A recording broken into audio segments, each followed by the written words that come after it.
mengorbankan haknya untuk tunainya atau tertunainya takasa-takasa agama. Itu dai.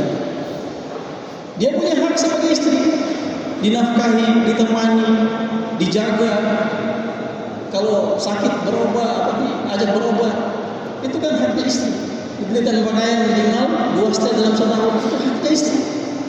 Dikasih makan bukan makanan yang mentah, makanan yang masak yang masuk ke mulut itu. Jadi makanan yang kita makan, kasih makan ke istri itu haknya istri yang sudah masak, tinggal dia makan. Kalau masih mentah, kita menunaikan haknya istri. Tetapi da'iyah adalah seorang wanita yang merelakan semua hak-haknya itu tidak disempurnakan oleh suaminya, asalkan suaminya tunaikan takasa-takasa agama. Itu da'iyah. Sayyidah Khadijah radhiyallahu anha dikatakan wanita terkaya di Mekah, punya kekayaan seluruh orang Mekah dikumpulkan jadi satu. Dibandingkan kekayaan Sayyidah Khadijah masih lebih banyak kekayaan Sayyidah Khadijah. Tetapi semuanya habis untuk perjuangan Rasulullah SAW. Menjelang wafat pakai baju tampilannya 9, salah satunya daripada kulit. Kata ulama, kenapa tampilannya kulit? Karena kainnya sudah tidak ada lagi kain untuk ditambah, maka dipakai kulit. Saking miskinnya saya dapat jarak. Tetapi bukan miskin, justru kekayaan dia transfer ke anak. Kalau kalian ingin punya istri seperti Sayyidah Khadijah, siap korbankan haknya untuk takasa agama, jaga nisab-nisabnya. Hari ini ada Sumatera, kenapa kita susah untuk takasa? Karena istri masih menahan haknya. Ayo keluar 3 hari, baru tafakut mana nih? Tafakut tidak jadi keluar itu. Tapi kalau tapi di sana 40 hari ada munas, oke. Tapi kan kita cuma tafakut, habis tenang saja.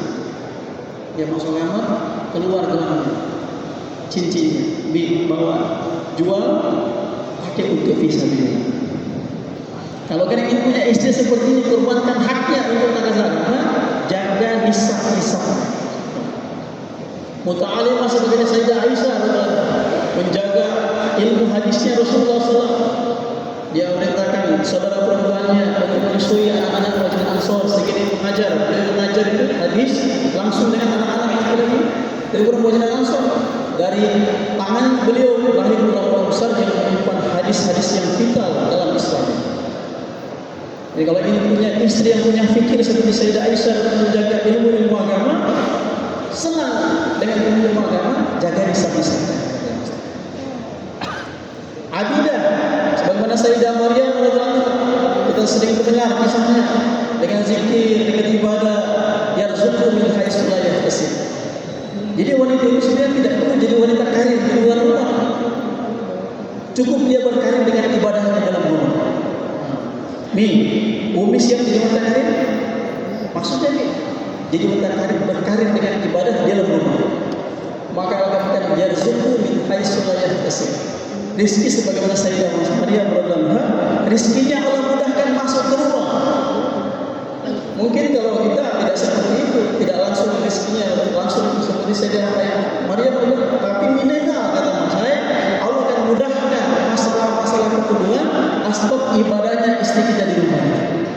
Kalau kalian ingin punya istri yang karakter abidahnya mampu menarik rizki tanpa kerja yang repot, yang susah, yang merepotkan, yang melalaikan, maka jaga nisab-nisab istri kalian.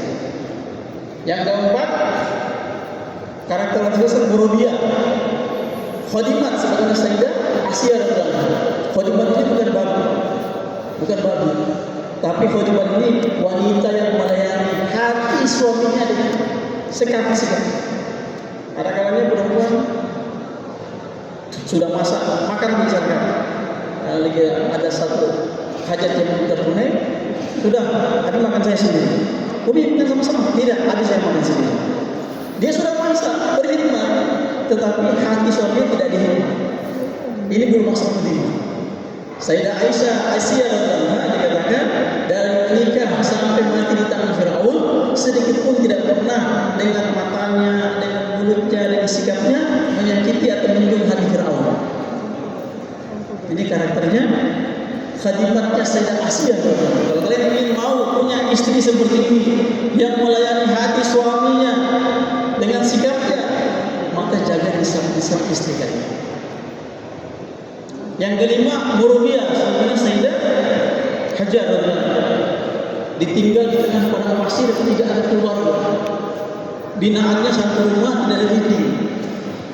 Tidak ada dinding, cuma satu binaan kecil, 4 tiang, tidak ada dinding. Makanan cuma secukupnya, 1 genggam kurma dan 1 kantong air. Berapa lama ditinggalnya? Bukan 3 hari, 40 hari, 6 bulan, 13 tahun. Tapi yang dia setelah berpisah begitu lama, jumpa kembali dengan suaminya, anaknya, imannya, akhlaknya, kebaikannya, karomahnya sama seperti bapaknya. Kenapa? Karena terbiat Murubiyah seorang wanita solehah, Sayyidah Hajar. Kalau kalian ingin sering-sering tinggalkan anak, tetapi anak pulang-pulang habis-habis dari alim-alim. Meskipun kita ini bukan alim-alim, rata-rata orang tuanya mungkin ada yang lebih buruk daripada yang standar, tapi dengan berkah daripada kerja-kerja ini, Allah jadikan anaknya habis-habis dari dia alim-alim. Jadi setelah dan perang terbesar dari ibunya Murubiyah. Kalau kalian ingin punya istri seperti ini, jangan bisa-bisa. Kemudian setelah Zahidah, sebenarnya Sayyidah Fatimah Zahra Rasulullah SAW. Zahidah ini orang zuhud yang tidak terkesan dengan dunia. Perempuan itu bapaknya sementara, perempuan itu fitrahnya itu cinta kepada material. Materi. Jadi kalau dikatakan materi itu perempuan itu memang fitrah. Yang hebat itu ketika dia menyampingkan daripada syahwatnya kepada benda-benda untuk menyempurnakan amal-amal agama. Itu apa? Itulah Sayyidah Fatimah Zahra kita Rasulullah SAW datang kepada ayahandanya baginda Rasulullah atas perintah suaminya untuk meminta sebagian daripada harta rampasan atau ganimah yang Nabi dapatkan. Tetapi kan beliau malu, tidak jadi. Nabi balik datang ke rumah Hajar. Bapak dia bilang, aku datang kemarin ada. Maka Sayyidina Ali yang menjawab, aku yang menyuruh ya Rasulullah. Ghanimah datang kepada engkau, aku untuk mengambil sebagian minta sebagian. Maka Rasulullah bersabda, aku berikan kepada kalian yang lebih baik daripada ini. Karena benda-benda itu aku telah berikan kepada ahli waris, ahli badar dan ahli itu. Tapi kalau diberikan kepada kalian yang lebih daripada itu, apa itu? Tasbih 33 kali. Subhanallah walhamdulillah wallahu akbar. Subhanallah 33 kali. Allah 33 kali. Allah 33 kali. Itu dengan sebab judul. Apa kata Sayyidah Fatimah radhiyallahu radhiyallahu billahi rabban wa bil islam Muhammad. Datang minta pada dunia sama bapaknya dikasih amal akhirat, ridho. Itu kriteria Zahidah. Bukan hidup susah. Nabi Sulaiman alaihissalam dikatakan itu Nabi yang zuhud. Kerajaannya seperti disampaikan oleh orang tua kita maghrib kemarin punya kekayaan semuanya di alam semesta ini tentara dunia. Tapi termasuk orang zuhud. Kenapa? Hatinya tidak terpengaruh dengan benda-benda. Kalau kalian ingin punya istri seperti ini, jaga nisab istri. Apa nisab istri? Yang pertama, sholat di awal waktu. Kenapa dibilangkan? Kalau suami kan juga di awal waktu. Kenapa ditekankan? Karena perempuan punya tamu bulanan. Tamu yang dari bulan. Itu setiap bulan itu ada tamu bulanan. Jadi kalau pada saat datang tamunya, dia longgarkan, dia lengkapkan sholatnya. Lewat misalnya sholat jawab zuhur jam 12 sudah ajan, masih masak, masih begini jam 1 belum sholat, tiba-tiba datang bulannya, maka termasuk melalaikan sholat, termasuk melalaikan sholat. Maka penting kita jaga, kita buat suasana kepada istri kita di rumah bagaimana dia terjaga sholat di Allah. Jangan sibukkan dia bikin kopi macam-macam segala macam. Yang kedua, nisab taklim lingkungan, taklim di rumahnya. Menjaga tali di rumahnya sebenarnya tanggung jawab suami. Tetapi peran yang terbesar untuk istiqomahnya tali rumah itu istri. istri Rasulullah, kalau kita duduk ke dalam taklim rumah pagi, siang, sore, malam, waktunya tetap, tempatnya tetap.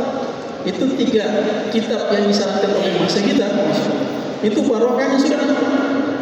Terutama kalau kita kan dikatakan kalau taklim kita itu hari ini mutam hadis, besok diganti. Fadilah amal, fadilah sedekah, diganti. Mutam hadis untuk menguatkan dalil atas 6 sifat kita, keyakinan atas 6 sifat kita, ihtisab atas 6 sifat kita. Fadilah amal dan fadilah sedekah adalah untuk menguatkan amal kita, jazbah beramal. Fadilah sedekah untuk mematikan bisa-bisa hukum dunia dalam hati kita dan istri kita. Itu fadilah sedekah. Maka penting itu dibaca. Kalau kita istiqamah membaca fadilah sedekah, maka hati dia tidak akan banyak iri dengan dunia. Tapi kalau sudah mulai hilang taklim rumah, bapak tinggal tunggu, akan jadi budak oleh orang yang kesayangan sendiri di rumah. Pak, itu teman sudah beli motor baru. Pak, itu gorden baru. Pak, oh Ramadan. Pak, ini, Pak, itu. Kenapa? Salah, karena taklim rumah sudah tidak ada. Taklim rumah itu sangat berkesan untuk jaswa, minjak, sedikit istri itu sangat dibutuhkan oleh taklim rumah. Mana dalam terang kalau kita buat taklim rumah, kata mas saya, di rumah kita akan ada suasana malaikat. Apa suasana malaikat yang akan menularkan ahli rumah kita itu? Suasana taat, lemah lembut, mahabbah, kasih sayang. Jadi kalau sudah rumah kita itu banyak ribut-ributnya, suaranya di atas tangga, itu berarti tali rumahnya sudah bisa ditingkatkan. Tali rumahnya hanya itu tali rumah itu sangat luar biasa pengaruhnya. Diniatkan Pak Inzal ya. Tali rumah ini bagi kata Mas generator pertama untuk semua amal tabligh taklim rumah. Taklim, fadilah.